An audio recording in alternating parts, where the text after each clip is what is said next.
Hello दोस्तों, welcome back to my channel. तो I hope आप लोग सभी अच्छे होंगे और अच्छे से पढ़ाई कर रहे होंगे। तो आज की इस वीडियो में मैं बिहार एसएससी सीजीएल 4 के रिलेटेड काफ़ी मेरे भाइयों को मन में डाउट है। और सबसे पहला नोटिफिकेशन तो ये आ गया कि जो भी फॉर्म भरा जाना था 18 अगस्त को, वो फॉर्म अब पोस्टपोन्ड हो गया है। अब अगला नोटिफिकेशन जब तक नहीं आता है तब तक ये फॉर्म नहीं भरा जाएगा, पहला चीज़।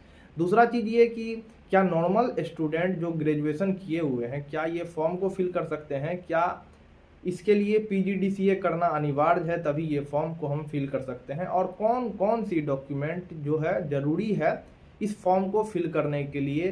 क्या सिलेबस रहने वाला है और क्या कितने खंड में ये एग्ज़ाम होगा? तो सारी जितनी भी बातें हैं इस बीएसएससी सीजीएल 4 के रिलेटेड इस वीडियो में मैं सारी बातों को कवर अप करने वाला हूं। तो दोस्तों, अगर हमारा ये वीडियो आपको पसंद आए तो वीडियो को करें लाइक और चैनल को करें सब्सक्राइब।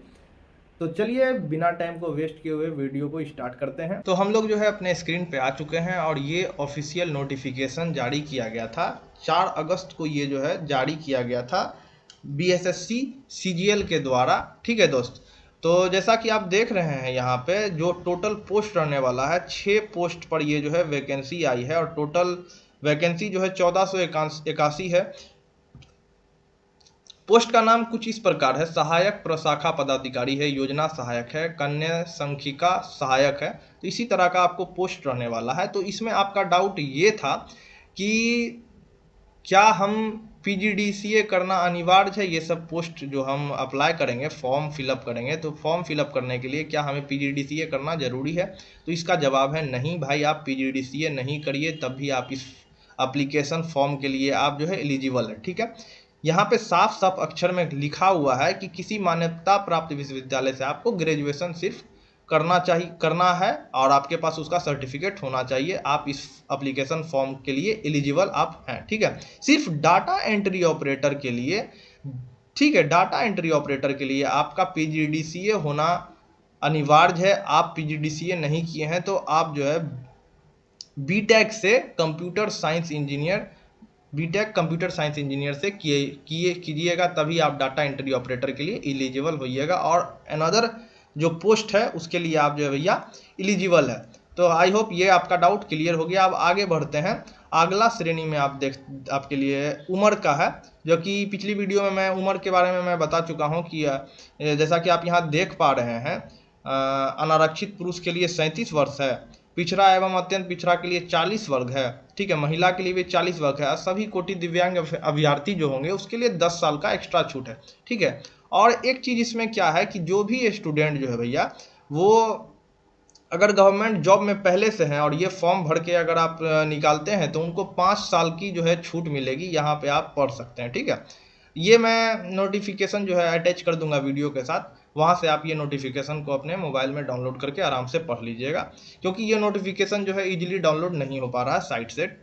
तो आगे बढ़ते हैं और आगे मैं जो है परीक्षा जो होने वाला है, इसका जो परीक्षा होगा वो किस बिहाफ पे परीक्षा होगा, तो इसका जो होगा वो होगा प्री और मेंस। जैसा बीपीएससी एग्जाम लेता है उसी टाइप का इसका भी एग्जाम होगा। जो पहला एग्जाम होगा वो ऑब्जेक्टिव टाइप एग्जाम होने वाला है। ठीक है, ऑब्जेक्टिव टाइप एग्जाम होने वाला है, जिसमें जो है टॉपिक रहेगा वो समान अध्ययन रहेगा, यानी कि जनरल नॉलेज रहेगा। उसके बाद जनरल साइंस एवं गणित रहेगा। ठीक है, मैथ रहेगा। और मानसिक क्षमता के लिए आपका जो है रीजनिंग और मेंटल एबिलिटी की क्वेश्चन रहने वाली है। टोटल जो है प्रश्न जो है वो आपको 150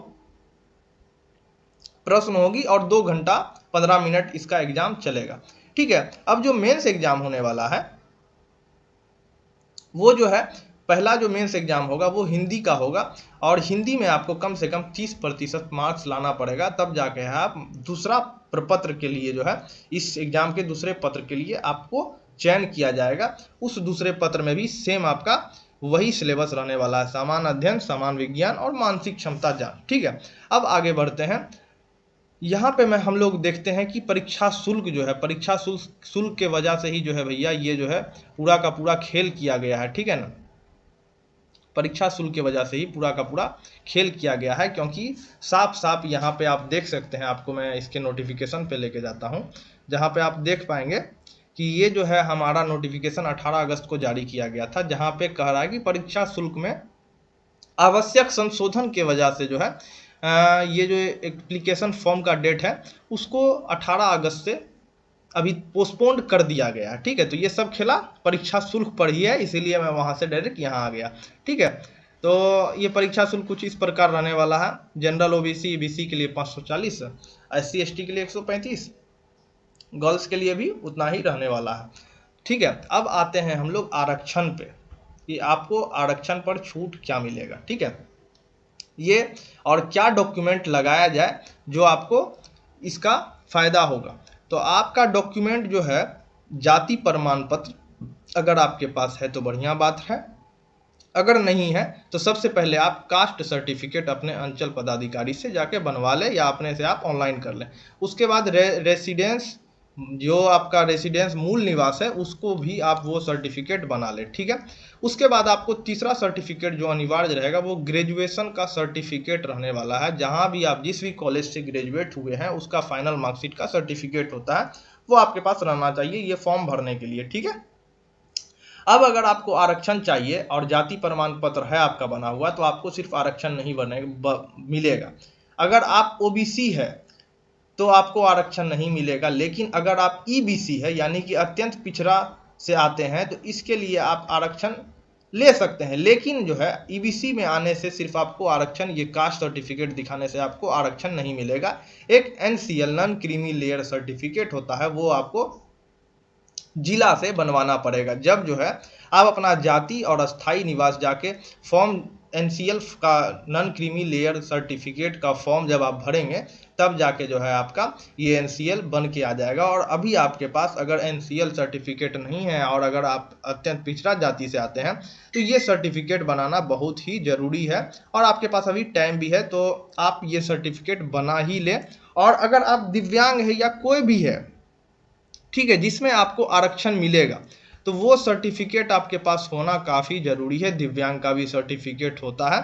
ठीक है, यही सब बात यहाँ पे लिखा हुआ है। आरक्षण अगर पाना है तो सर्टिफिकेट लगाना होगा, वो भी करेंट सर्टिफिकेट लगाना होगा, ना कि ओल्ड सर्टिफिकेट। ठीक है, तो यही सर्टिफिकेट की बात है। डॉक्यूमेंट यही सब सारी लगा के आप जो है ये फॉर्म को फिलअप कर सकते हैं।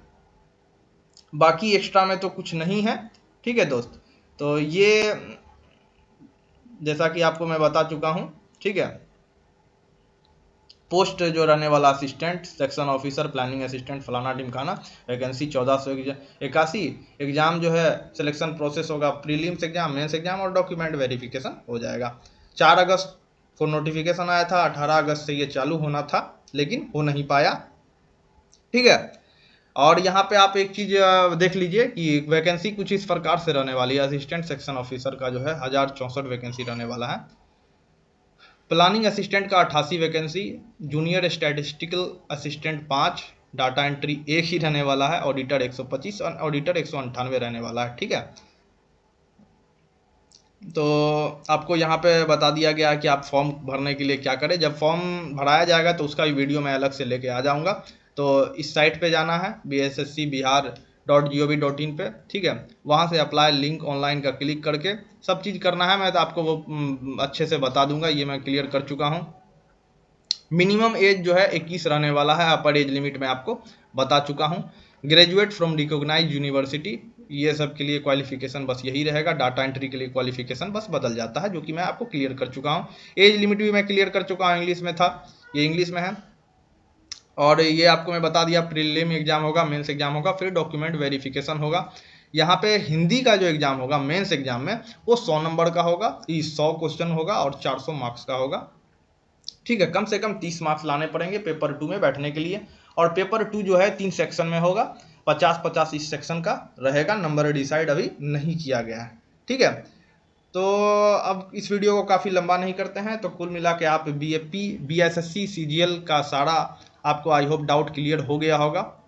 अगर इसके अलावा भी कोई डाउट रह चुका है मन में तो आप कमेंट सेक्शन में मुझे कमेंट करके पूछ सकते हैं।